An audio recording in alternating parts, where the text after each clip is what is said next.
తెలంగాణ రాష్ట్రంలో జరుగుతున్నటువంటి మొదటి విడత సర్పంచ్ ఎన్నికల్లో మా స్వగ్రామైనటువంటి రుద్రేంగిలో నేను ఓటు హక్కును వినియోగించుకోవడం జరిగింది. ప్రజల మూడును బట్టి ప్రజల స్పందన చూస్తే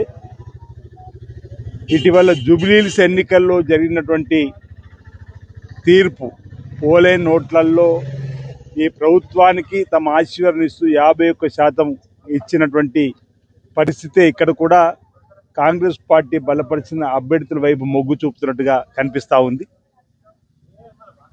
సరిగ్గా 2 సంవత్సరాల క్రితం తెలంగాణలో అధికారులకు వచ్చినటువంటి కాంగ్రెస్ పార్టీ ప్రభుత్వం గౌరవ ముఖ్యమంత్రిగా రేవంత్ రెడ్డి గారిని ఎంపిక చేసుకున్న తదుపరి ప్రజలకు ఇచ్చిన హామీలన్నీ కూడా అమలు చేస్తూ ఒకటి తర్వాత ఒకటి గత ప్రభుత్వ తీరు వల్ల తెలంగాణ రాష్ట్రం అప్పుల కుప్ప రాష్ట్రంగా మారినప్పటికీ 8 లక్షల కోట్లు ఉన్నటువంటి అప్పుకు ప్రతి నెల 6,000 కోట్ల వడ్డీ కట్టే పరిస్థితి ఉన్నప్పటికీ ఆదాయాన్ని పెంపొందించే మార్గాల్ని ఈ రాష్ట్ర ప్రభుత్వం గౌరవ ముఖ్యమంత్రి రేవంత్ రెడ్డి గారి నాయకత్వంలో చేస్తూ ఇచ్చిన హామీలన్నీ కూడా ఒకటొకటి అమలు చేస్తూ ముందుకు పోతున్నటువంటి సందర్భంలో ప్రజలు ఇచ్చినటువంటి ఆశీర్వాదంగా మేము భావిస్తూ ఉన్నాం. మీరు 2 రోజులుగా ప్రపంచ స్థాయి గ్లోబల్ సమ్మిట్ కూడా తెలంగాణలో జరగడం ప్రజలలో ఈ ప్రభుత్వంపైన ఆంక్షలు మరింత పెరిగినాయి. 4th సిటీగా అవతరించేటువంటి సందర్భంలో ప్రపంచ దిగ్గజాలు సుమారు 3,000 మంది వచ్చి హాజరు కావడం 5,75,000 కోట్ల పెట్టుబడులు తెలంగాణకు ఈరోజు వచ్చేటువంటి సందర్భంలో లక్షలాది మంది ఉద్యోగాలకు అవకాశాలు స్కోప్ ఏర్పడినటువంటి సందర్భంలో అంటే సంపదను పెంపొందించడానికి సామాన్యుడికి 2047 తెలంగాణ రైజింగ్ పేరిట గ్లోబల్ సమ్మిట్ నిర్వహించే క్రమంలో ఇచ్చినటువంటి గౌరవ ముఖ్యమంత్రి రేవంత్ రెడ్డి గారి యొక్క vision Telangana vision rising Telangana vision 2047 వరకు ప్రతి పేదవాడి తలసరి ఆదాయం సంవత్సరానికి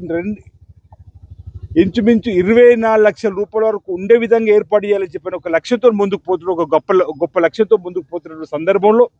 జరుగుతున్నటువంటి ఎన్నికల్లో ప్రజలందరూ కూడా కాంగ్రెస్ పార్టీ ప్రభుత్వానికి ఆశీర్వదించే విధంగా ఆయా బలపరిచే అభ్యర్థులకు ఓటు వేస్తారని చెప్పిన ఒక విశ్వాసాన్ని సందర్భంగా వ్యక్తం చేస్తూ ఈరోజు విద్యకు ప్రాధాన్యత ఇవ్వడానికి కోసం చేసే ప్రయత్నం కూడా మీరు చూశారు. ఈరోజు యూనివర్సిటీకి ఓయూకి వెళ్ళడం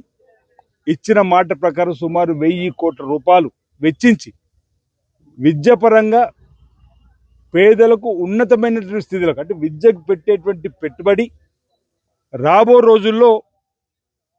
ఒక ఆదాయానికి సంబంధించి అంటే చాలామంది పేదలకు ఉపయోగపడే విధంగా ఓయూకి కూడా ఈరోజు 1,000 కోట్లు వెచ్చించడం ప్రతి నియోజకవర్గం 200 కోట్లతో యంగ్ ఇంటిగ్రేటెడ్ స్కూల్ తీసుకోవడం ఇవన్నీ కూడా మరి నిన్న గ్లోబల్ సమ్మిట్ సందర్భంగా కూడా ఇచ్చినటువంటి నివేదిక ద్వారా కూడా తెలంగాణకు సంబంధించినటువంటి పేరు ప్రఖ్యాతులు మరి ప్రపంచ స్థాయికి వెళ్ళిన సందర్భంలో ఒకరిద్దరు అంటే ఇక్కడ రాజకీయాలు చేసేటువంటి వారికి చెప్పే ప్రయత్నం చేస్తున్నారు. అటు హరీష్ రావు గారు కానీ ఇటు కేటీఆర్ కానీ ఇతరత్రులు తెలంగాణకి ఇంత పెద్ద పేరు ప్రఖ్యాతులు వచ్చినప్పుడు మద్దతు ఇవ్వాల్సింది పోయి గ్లోబల్ సమ్మిట్ ఇంత విజయవంతమైతే కూడా ఈర్ష్యపడుతూ మాట్లాడేటువంటి మాటలు సరికాదని సందర్భంగా చెప్తూ ఎందుకు మీకు కడుపు నొప్పి అని మేము అడుగుతా ఉన్నాం. తెలంగాణ సబ్బండ వర్గాలు తెలంగాణ అభివృద్ధి కోరుకుంటే ఒకరు మీరు మాత్రమే విద్వేషపు వాట్సాప్ గ్రూపును దుబాయ్ ద్వారా ఎందుకు విష ప్రచారాన్ని ప్రజలకు తప్పుడు సమాచారం ఇస్తున్నారని చెప్పనేది ప్రజలందరూ అనుకుంటున్న వేళ మేము కూడా అంటున్నాం. మద్దతు ఇవ్వాల్సిందే, మంచికి మద్దతు ఇవ్వండి. 2 సంవత్సరాలు అవుతుంది ఫామ్ హౌస్కే పరిమితమైనటువంటి కేసీఆర్ గారు ఈరోజు మీరు కూడా ఇదే విధంగా చేస్తే మీకు కూడా ప్రజలు తగిన రీతిలో సమాధానం చెప్తారని చెప్పిన మాట ఈ సందర్భంగా తెలియజేస్తూ నేను ప్రజల యొక్క విజ్ఞులు ప్రజల ఆలోచన పరు నాకు తెలిసిన మటుకు వచ్చే అసెంబ్లీ ఎన్నికల్లో కూడా తెలంగాణలో కాంగ్రెస్ పార్టీ ప్రభుత్వమే రాబోతుందనే ఒక విశ్వాసాన్ని సందర్భంగా నేను తెలియజేస్తా ఉన్నాను.